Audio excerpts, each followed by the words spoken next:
আবহাওয়া দপ্তর আগরতলা প্রকাশিত ১ মে ২০২৬ তারিখের দৈনিক আবহাওয়া রিপোর্ট অনুযায়ী গত ২৪ ঘন্টায় রাজ্যের বিভিন্ন জেলায় হালকা থেকে মাঝারি বৃষ্টিপাত রেকর্ড করা হয়েছে।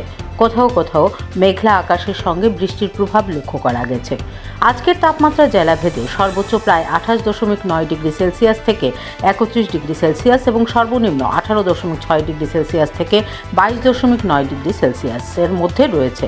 বাতাসে আর্দ্রতার পরিমাণও বেশ উচ্চ, যা ৬৪% থেকে ১০০% পর্যন্ত রেকর্ড করা হয়েছে।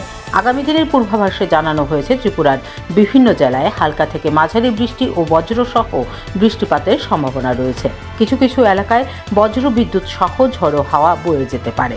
এছাড়া আগামী ৫ দিনের জন্য কয়েকটি জেলায় ভারী বৃষ্টির সতর্কতা জারি করা হয়েছে। বিশেষ করে উত্তর, ঊনকোটি, ধলাই, পশ্চিম এবং সিপাহীজলা জেলার কিছু স্থানে ভারী বর্ষণের সম্ভাবনা রয়েছে। আবহাওয়া দপ্তরের পরামর্শ, বজ্রপাতের সময় খোলা জায়গায় না থাকা এবং প্রয়োজনে নিরাপদ স্থানে আশ্রয় নেওয়া।